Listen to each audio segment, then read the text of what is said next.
Bonjour et bienvenue dans ce nouveau numéro du Temps d'une bonne annonce, un numéro consacré à The Substance, réalisé par Coralie Farja avec Demi Moore ou encore Margaret Qualley. Elizabeth Sparkle, vedette d'une émission d'aérobic, est licenciée le jour de ses 50 ans par son patron à cause de son âge jugé trop élevé pour la suite de sa carrière. Le moral au plus bas, elle reçoit une proposition inattendue, celle d'un mystérieux laboratoire lui proposant une substance miraculeuse. Si elle se l'injecte, elle deviendra la meilleure version d'elle-même, plus jeune, plus belle, plus parfaite. Le concept du film est intéressant, mais il peine à se mettre en route et s'étire même alors que l'intrigue ne propose finalement pas ou peu de rebondissements. En effet, le scénario censé la mettre en valeur est assez pauvre et mal maîtrisé, il y a très peu de dialogue vu qu'il y a très peu de personnages et les deux rôles secondaires masculins sont sous-exploités voire inutiles. Et comme trop souvent, The Substance ne parvient pas à respecter les codes qu'il instaure lui-même.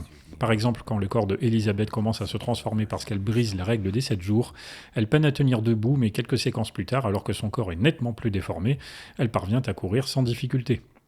Pour coller à son propos, le film affiche une apparence très esthétique, quasi clinique. Les plans sont symétriques, les couleurs sont vives, les décors sont épurés. À cette réalisation précise s'ajoutent de nombreuses références à des classiques du cinéma. Dans le processus qui voit naître le double, les effets lumineux rappellent immédiatement le final de 2001 l'Odyssée de l'espace. Dans la façon dont Elizabeth est sous de se piquer et de se nourrir, le montage rapide fait très clairement référence à Requiem for a Dream. Dans la dernière partie du film, les explosions de sang volontairement exagérées semblent mentionner le final de Carrie au bal du diable.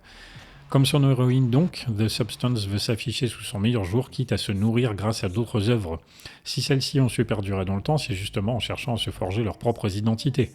En procédant ainsi, The Substance ne trouve malheureusement pas la sienne. C'est peut-être l'effet recherché, auquel cas cela fonctionne, mais ça sous-entendrait que le film accepte de n'être qu'une œuvre temporaire, destinée à être rapidement oubliée afin de coller jusqu'au bout à son concept.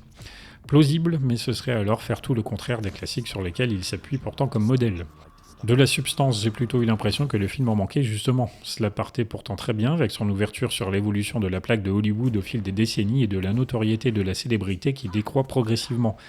Elle résume bien à elle seule l'idée du film et aurait finalement constitué un parfait court-métrage pour mettre en scène la fugacité des apparences. Merci de m'avoir écouté et n'oubliez pas, le temps d'une bande-annonce reviendra.